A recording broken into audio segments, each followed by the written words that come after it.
This afternoon, the government is expressing disappointment by ratings agency S&P's decision to downgrade Ghana despite the bold policies implemented in the 2022 fiscal year to address the macro fiscal challenges and debt sustainability issues which have been confronting and significantly exacerbating the impact of the global external shocks on the Ghanaian economy. Well, in a statement from the Finance Ministry, the government is arguing that it will continue to be proactive in addressing the impacts of all of these external effects on our economy. So let's bring you some of the details of that statement as you have it there on your screens. Portions indicating that in arriving, first of all, at their decision, the credit ratings agency, which is S&P, first of all, pointed out and considered, first of all, the lingering effects of the COVID-19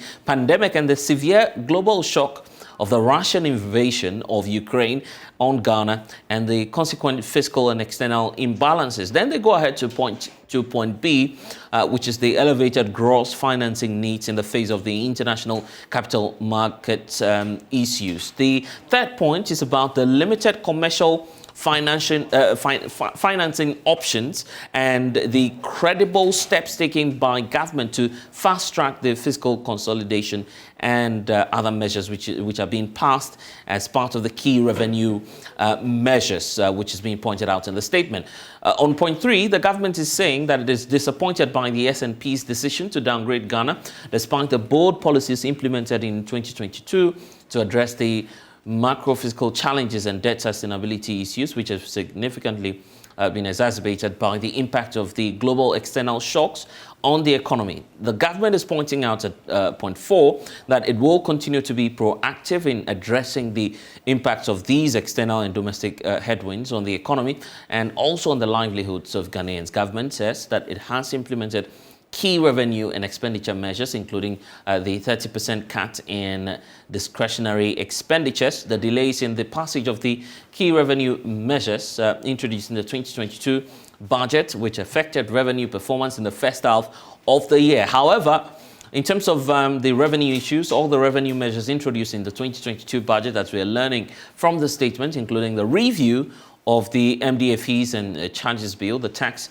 exemption bill, the e-levy bill, have all now been promulgated by Parliament. So these fiscal measures, according to the statement, are in full implementation, which is targeted at supporting the fiscal and debt sustainability issues as government is pointing out there. So those are some of the key issues being pointed out by the Ministry of Finance and lastly indicating that the current engagement with the International Monetary Fund for a program incorporating our enhanced domestic program, which is the EDP, is also expected to support the drive to restore and then sustain macroeconomic stability, debt sustainability, and also promote growth and job creation, whilst ensuring social protection to achieve the vision of Ghana beyond aid. So it does appear that government is banking its hopes as well on the program that we intend to run with the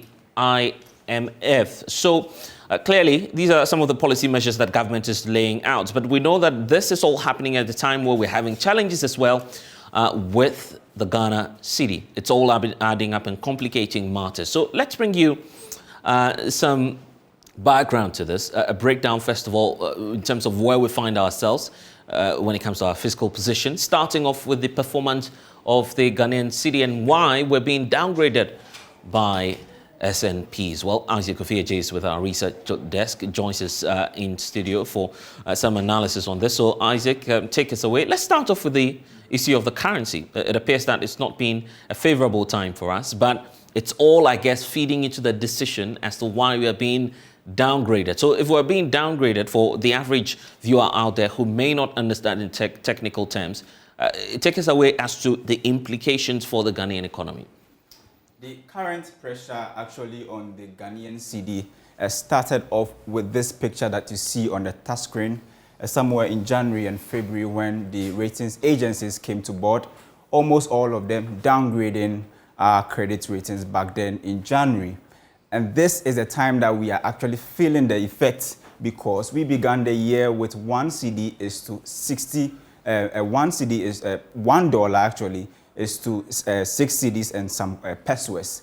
But currently we are doing 1 CD is to $1 is to 8 CDs and 73 pesos per the market average that we see there. And so when this happened back then in January, it actually put some stress or some level of load on the Ghanaian cedis that we had then. It means that it went further to strike us out of the international fund market, which actually affected our international reserve. So back then our international reserve was, we started off with somewhere 9 billion. Now we are doing close to $7 billion, which can only afford us 3 months of import cover. So in January 14, the first to come in the scene was Fitch. They downgraded us with a B+ with a negative outlook, followed by S&P. S&P actually in February did not downgrade Ghana. They actually affirmed what was previously their B- with a stable outlook, but we are seeing a different picture panning out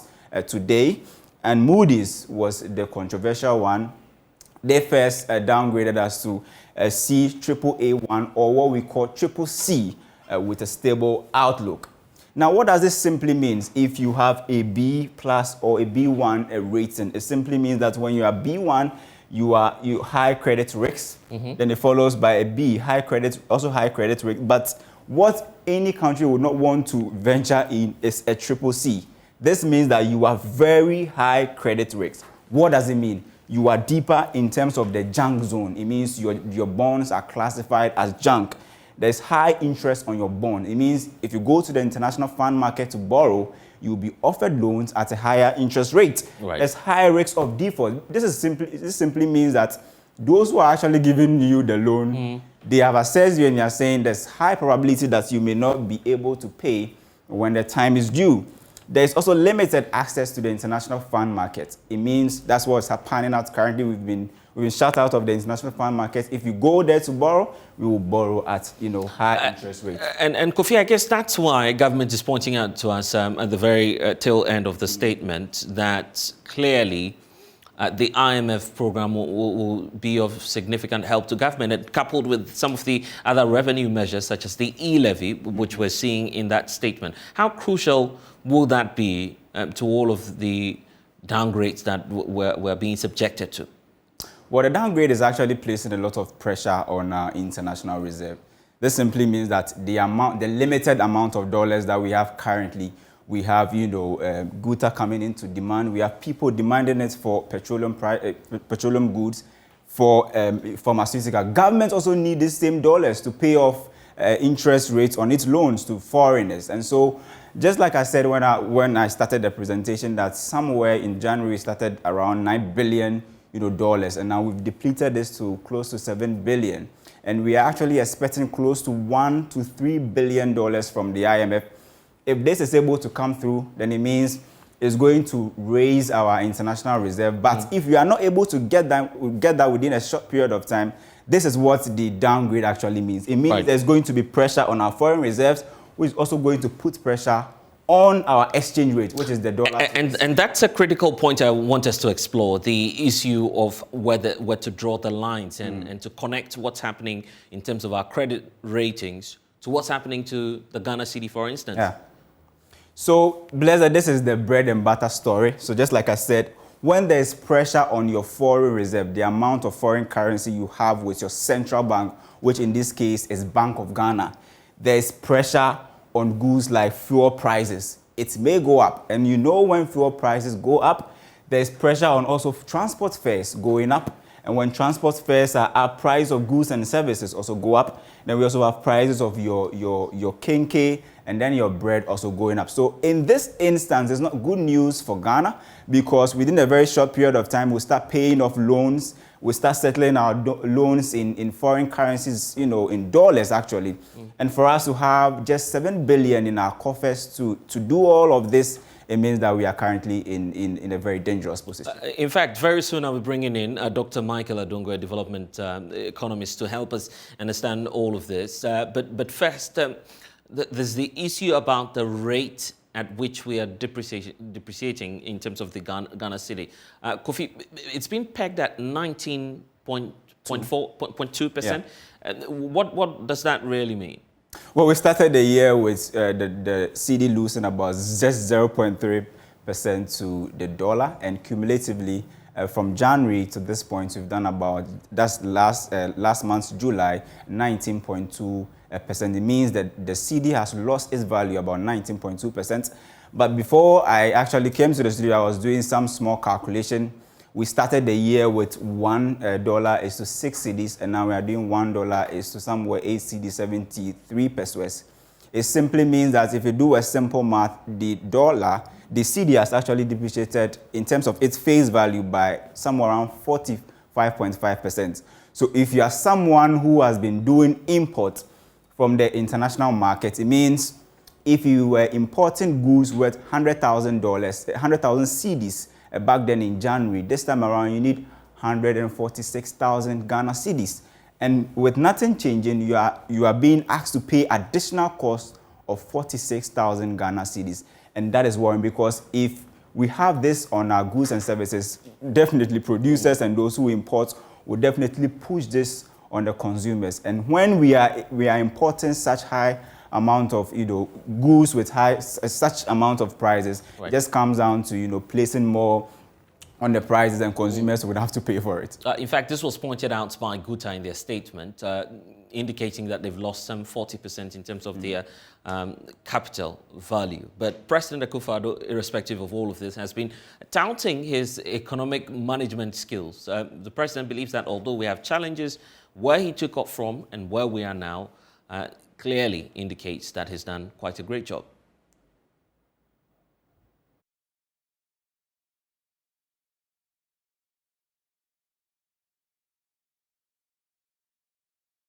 Of improving the standards of living of the Ghanaian people. That has to be the main concern. You're developing the economy so that people can have a better standard of living. They can have access to more jobs, they can have access to more produce, they can have access to more goods and services, and generally improve their standard of living. So that is the main goal. Okay. And where we are today, okay, cast your mind back. When I came into office, we were under an IMF program. Yeah. It's been forgotten today. Yeah. When I came into office, we were under an IMF program, and in fact, we had to renegotiate with the IMF the term of that program. And in the end, we were able to come to an end of the program in April 2019. Exactly. But so initially, all of these now famous interventions that were made by my government, school, free senior high school, with the planting for food and jobs, planting for food and jobs. All those initiatives were taken at the time of an IMF program. Okay. But they were fully launched at that period, and they have become a very successful feature of our governance. I anticipated that to continue, but we ran into some very difficult situations. Okay. The first 3.5, 4 years of my first term, on the average, the economy expanded at 7%, sometimes 8% GDP growth per year. Ghana was then depicted as having one of the fastest growing economies in the world. Okay. Fast forward to 2021, and the picture changed dramatically. Okay. And now our economy, even though it was still positively growing, unlike many other economies, have been severely affected by these exogenous factors, the COVID-19 pandemic. Yeah. And then subsequently, the war in Europe, which has had a dramatic impact on commodity prices, on fuel prices, on food prices. There are some people who refuse to recognize the truth of this, and they're saying that I am looking for an excuse as to what has happened to the economy. What excuse do I need? When we made the budget in 2021, November, Okay. not even a year ago, in November, we made the budget on the principle that we'll be paying on the average $64 per barrel of crude. Okay. And the budget was constructed around this because, as you know, energy, and we are a net importer of oil, of crude, would have such a major impact on how the economy works. So that calculation is fundamental to the sense of the budget. Okay. From January, February, when the war in Europe began, fuel prices, crude oil prices on the open market had been more than 100. Yeah. And it's being suggested that this significant, this considerable increase from 60 to 100 would have no impact on our domestic situation. It's had a tremendous impact on our balance of payments. Okay. Instead of having to look for monies to pay for the crude oil at 64, the Bank of Ghana and the Ministry of Finance is having to look for money to pay for crude, which is over $100 a barrel, and it's been consistently up there since we came. Obviously, that has had a very major negative impact on how our economy is, and it is those developments, food prices, the prices of fertilizer, all of these that have gone through the roof. You are spectators. We're all not just spectators, but we are living these facts on the ground. All of us are aware of these tremendous interventions that have put our economy in the difficulties in which we are. And it is these difficulties, especially on our balance of payments, that led us into renegotiating, re-engaging with the fund to see whether they can help us stabilize our balance of payments so we can take off. But the programs that have been put into place by the government, your Bantampa program, the Ghana Cares program, the post-COVID-19 economic recovery program, are very serious, solid programs that I'm very confident that it will enable us to get back to where we were before. We did it the first term. We did it. Even though we were under an IMF program, and we were able to exit the IMF program in a very solid state. I am very, very convinced, because the people with whom I worked to produce that result are substantially the same people who are helping me now.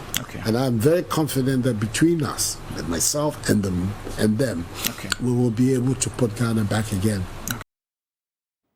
President Akufo-Addo there. Let me bring in at this point Dr. Michael Adongo, a development economist, joining us via Zoom. Also, Professor Lord Mensah. Thank you, gentlemen, for your time. Let me start off with you, Professor Mensah, on this. The President is giving clear assurances that, irrespective of the challenges, we'll be able to come out and rebound. I mean, do you have confidence now, given the fact that this is not the first time that assurance has been coming through from the President?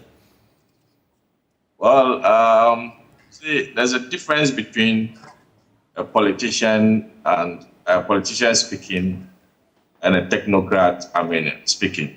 Clearly, every politician is an optimist. The President has exhibited that. The assurance is clear. Every economy goes through dynamics of, such nature.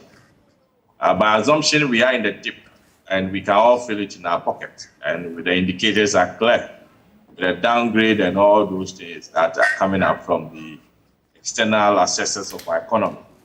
Effectively, yes, he's giving the assurance, definitely we're going to come out if we do our homework very well. But the question is, how long is it going to take for us to come out? Depends on the structure of the economy. Now, we got our downgrade around somewhere February by two agencies, looking at Fitch and then, Moody's.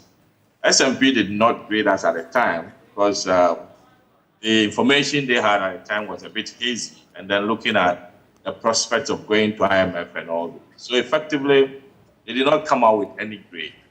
They ended up, coming this time round, and they downgraded us to, CCC and a plus, for which at the end of the day, they're telling us that our outlook is negative. Yes, I mean, it speaks volumes. It tells you that your economy, I mean, if any investor should lend to you, the likelihood of paying is very, very minimal, and it keeps on degenerating, and it will keep on degenerating. I can tell you for a fact that, yes, indeed, we are struggling. And it's an economy that before you give an assurance, you should have to accept that indeed we are in a deep, mess, and therefore measures that we're going to put in place. And if you look at the S&P downgrading and the information around it, clearly they indicate that the Russian war and then the COVID has come to exacerbate, our, economic problems. So that tells you that indeed we're in a trajectory which was not looking good. Probably it could have taken some time for us to get there, for which, certain administrations might not be in power by that time. They would have attributed it to. But then happenings, I mean, you don't control nature. I mean, we're talking about war and we're talking about COVID. The question is, what was our posture when we had a COVID as a country? Did we position ourselves as if, we are a country that our buffer can only last for three months, or or let's say 4.5 months to the maximum? We never. We were spending as if our minds were not there, because we're getting into elections. We saw the freebies that were being given by the government, which was expecting that by September, for which September 2020, or by that time the economy had picked up. I mean, people were going about their businesses and all those. We're expecting the government to stop giving the freebie, but it ate into the elections. And all these accumulations were there to tell you that, look, at the end of the day, once we come out from the COVID, we're going to struggle. So effectively, it's a problem. And look at what is happening now. On the grounds, it tells you that our accessibility to the Eurobond market is a no-go zone area. And we've had a government that has used expenditure approach, managing an economy, which the aggression in expenditure over the years, if you look at the budget, even including a budget deficit since we exited the IMF. We exited the IMF at a point where we're converging at around 6% of our, GDP in terms of our budget deficit. But look at the following year when we exited the IMF. Quickly we jumped to, 11%. And that gives you the signal that, the 6% we were doing wasn't our natural state. It was a state that we were being pressed to, keep our budget deficit. We understand that as a country like Ghana, which is a developing world, we yearn to grow. We yearn to spend and grow. But you see, when you are spending and the expenditure is not touching the nerves of the economy, you better, hold back and then do your assessment, see which part of the economy that when you spend into, build up into revenue generation. Now, the problem that has, built up into this downgrade has to do with, one, our ability to generate a dollar to settle our debt, basically. And then also the possibility of interest rate going up, and then people, government borrowing from our own environment and squeezing the private sector. So the outlook, does not look good at all, from the analytical perspective. And that is why we had this downgrade. And I will not be surprised, because we are inching closer to, but we are just one step, far from defaulting. And so we're inching closer. And so let's see how things go. Because government is banging its hopes on the International Monetary Fund. Clear indications that, as we're getting from the president, that a deal may advance, and we're close to having a program by next week, as we're getting the indications from the president. So it's safe to say that we're safe, right? No, we're not there yet. We're not there yet. Because, this is not the first time being with IMF. We've been to IMF several times. The question is, do we normally take advantage during the IMF's presence to restructure the economy? See, we've had it, and we've had it, overdose. Let me put it that way. This is our 17th time going to IMF. And that seems to be an overdose. But then the objective or the object of going to IMF is to have a temporary relief, and then during the relief, you restructure your economy so that the economy becomes in such a way that it will be self-dependent, even if, IMF exits. But we've never taken advantage of that.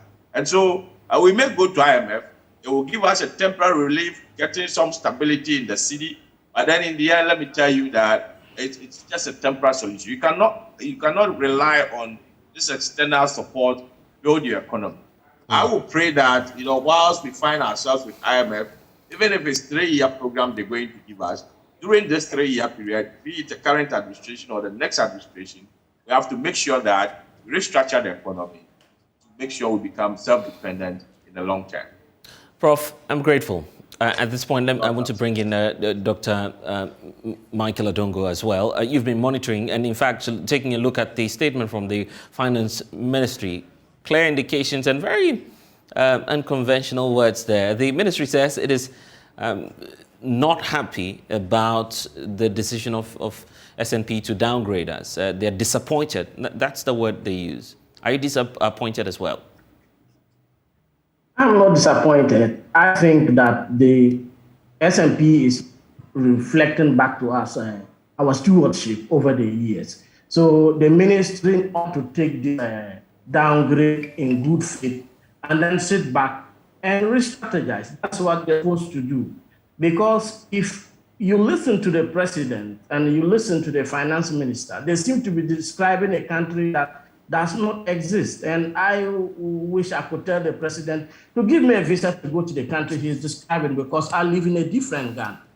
This Ghana has a debt to GDP ratio of 83%. So if he's talking about bringing this country further and then proud of his record, then he has to tell us where that Ghana is. Because the Ghana he is referencing here, which he took over, had a debt to GDP ratio of 73%, had an inflation of 17.7%. He has gone to 30.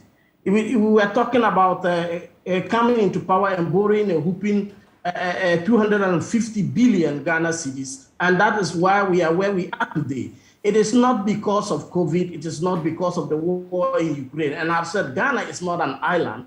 Ghana has neighbors. Ghana reflects similarities with a lot of countries, but they have been able to absorb these shocks and they are on a more stable trajectory. So it is important for government to understand that the ratings we are receiving from body to body is a reflection of the weaknesses in our economy and the lack of clear vision in terms of strategies to respond to these challenges. You want to understand that before a rating agency rates you, it looks at the fundamentals, all right. Then it also looks at the tools or the kits that we have to resolve these challenges. But in this case, the Finance Ministry is pointing out very clearly, and it's contained in the reports as well, that the condition has been exacerbated by the COVID-19 pandemic and the effects of the Russian-Ukraine war. So it's clear that these are external factors, something that we've heard from the Finance Minister and the President as well. Yes, and as Prof. Lord Mensah said, we were coming out of an IMF program. And actually, we didn't come out. This government rushed to end the program because it wanted to exhibit a certain level of fiscal recklessness, increasing expenditure without recourse to the economy. And that is why we are here today. It is the rush in ending the IMF program and not actually adhering to our objective of fiscal consolidation that led us here. Now you need to understand that when the currency takes over the running of an economy and the Minister of Finance has been turned into a spectator, you don't expect the rating agencies to still rate you positively.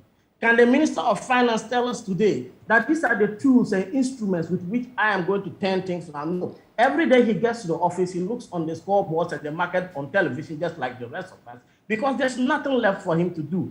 I think we are now a Zimbabwe in West Africa. That is what we are now, and that is what the rating agencies are seeing. You're hyping issues here, isn't it? I am not. I'm just being realistic. You see, in the past, what happened was the central bank had no significant reserves. So it more or less was the leader in determining our exchange rate because the interbank rates were leading. Today, the black market is the key determinant of our exchange rate. And the reason why you've seen that precipitous collapse of the cedi is because the black market is now the manager of this economy. And that is the truth. I left Ghana on the 30th for Tanzania. I was dealing with an exchange rate of 7.6% to the euro. When I was returning, it was 9. Today, in some places, dollar, you may have to go in excess of 9, almost 10 to get it. If you get to the Burkina Faso border, people used to run to US.